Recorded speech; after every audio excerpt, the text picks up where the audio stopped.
My name is Emily. The moment that changed my life happened at my brother Daniel's wedding rehearsal dinner. The ballroom of the Silvercrest Hotel in Chicago shimmered under crystal chandeliers. Soft piano music floated through the air, blending with polite laughter and clinking glasses. Everything was perfect. Too perfect. My mother, Margaret, stood to give a toast. She adjusted her designer shawl and smiled the way she always did in public, warm, polished, and carefully controlled.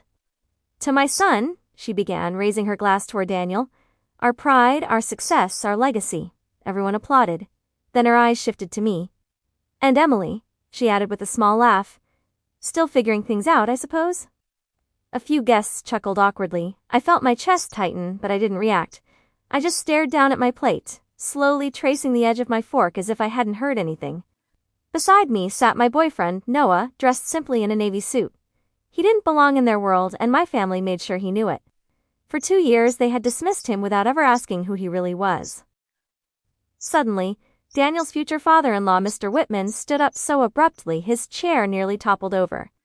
He stared at Noah. "Hold on, is that you?" The room fell silent. The pianist stopped playing mid-note. My father, Richard, frowned. "Do you know him?" Mr. Whitman let out a breath, almost in disbelief. "That's Noah Carter, the founder of Carter Logistics." A ripple of whispers spread across the room. My mother's smile vanished. Anya looked confused, and my father looked like the ground had just disappeared beneath him. Noah stood slowly, calm as ever. "I didn't come here for recognition," he said quietly. "I came here for Emily." Then he looked directly at my parents.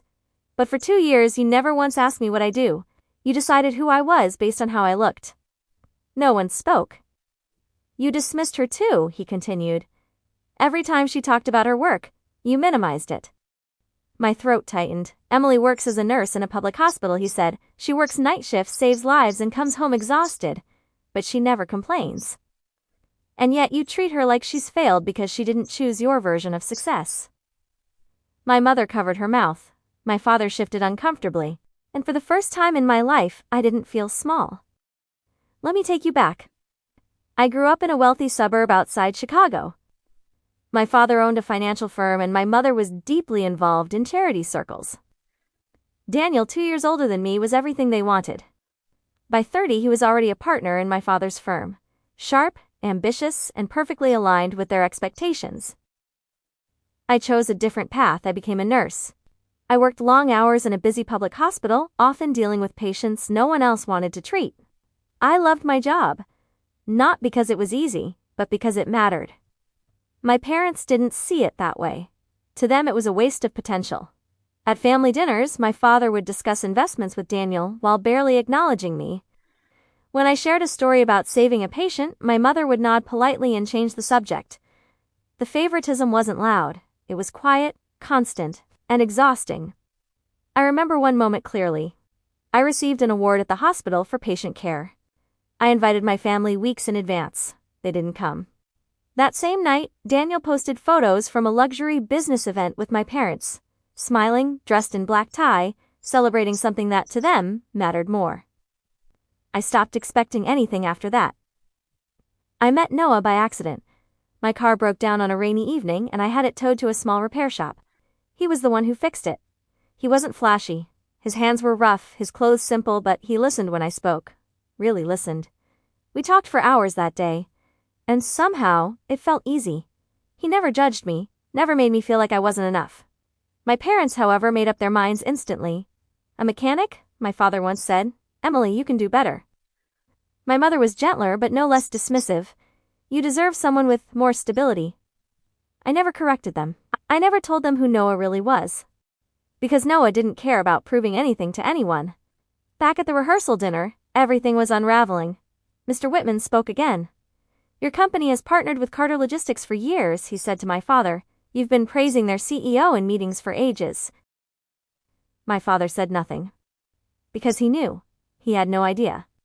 Noah glanced at me. I stood up. "You've made your opinions clear for years," I said calmly. "Daniel is the son you're proud of. I'm the one you hoped would become something else." My voice didn't shake. "I'm not angry anymore. I'm just done." Noah picked up his jacket. "I think we should go," he said. We walked out together, no one stopped us. Outside, the night air felt different, lighter, somehow. Are you okay? Noah asked. I looked at him. No, I said honestly, but I think I finally stopped trying to earn their approval. He nodded, and for the first time I felt free. 4 days later, Daniel called. The wedding might be postponed, he said quietly. Mr. Whitman is reconsidering everything. My parents' world was falling apart. Business deals were being questioned, invitations withdrawn, their carefully built image was cracking. Then my mother called. Emily, can we talk? I paused. Do you want to talk because you understand what you did? I asked, or because things are falling apart? There was silence. Both, she admitted. When I walked into their house, it didn't feel the same. My father looked older. My mother looked unsure. For once, they didn't control the room. My father started apologizing. I pushed you because I thought you could be more, he said. I am more, I replied, just not in the way you wanted. My mother cried. I thought focusing on Daniel would motivate you. It didn't, I said. It made me feel invisible. Daniel, for the first time, spoke honestly. I should have said something years ago, he admitted. I just didn't want conflict. Silence filled the room. Then I said the only thing that mattered. If we're going to have a relationship, things need to change. We need help. Real help. They agreed. Not instantly, not easily, but they agreed. For the first time in years, I didn't feel like the forgotten child. I felt like someone who had finally chosen herself. 3 weeks later, we sat in a quiet office on the 14th floor of a building overlooking Lake Michigan. The brass plaque on the door read, Family Therapy, Dr. Susan Miller. No chandeliers, no audience, no polished smiles, just 4 chairs arranged in a circle, and years of things left unsaid.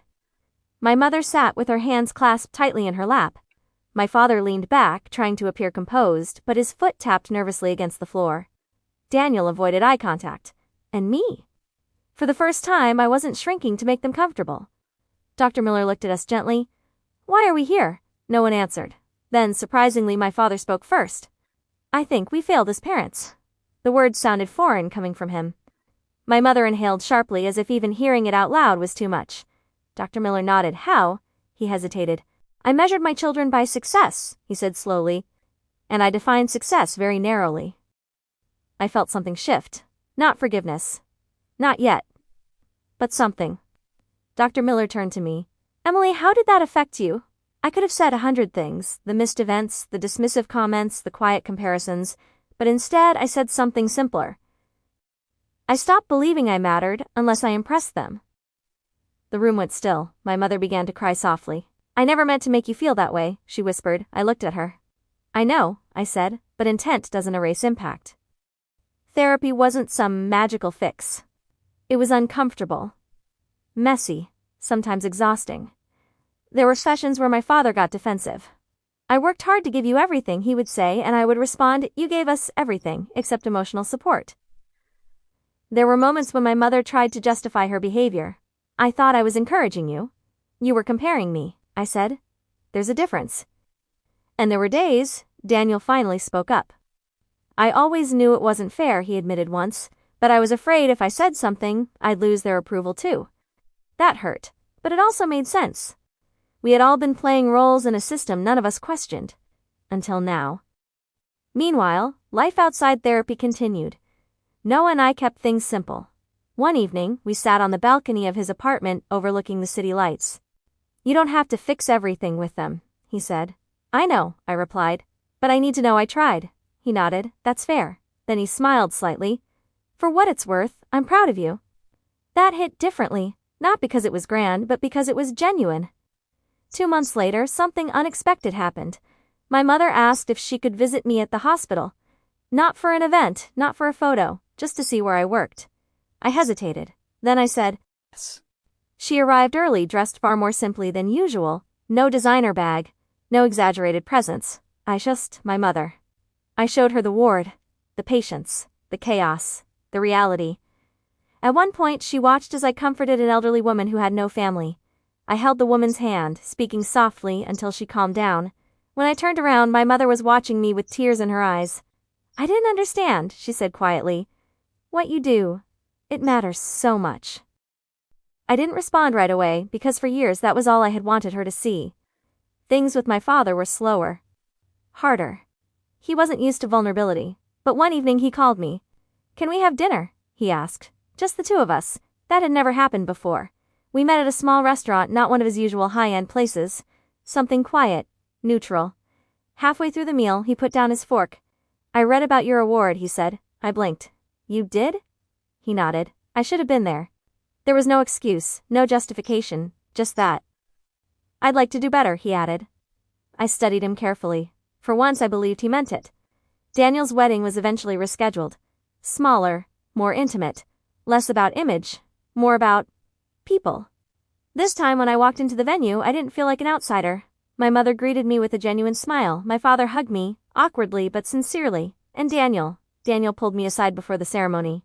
"I'm glad you're here," he said. "Me too," I replied. Then he added, "And Emily, I'm proud of you."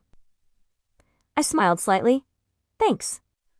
Later that evening, as the music played and people danced, Noah stood beside me, his hand resting lightly on mine. "Different from last time," he said. "Very," I agreed. Across the room, my parents were talking, not about business, not about status, but about something simple.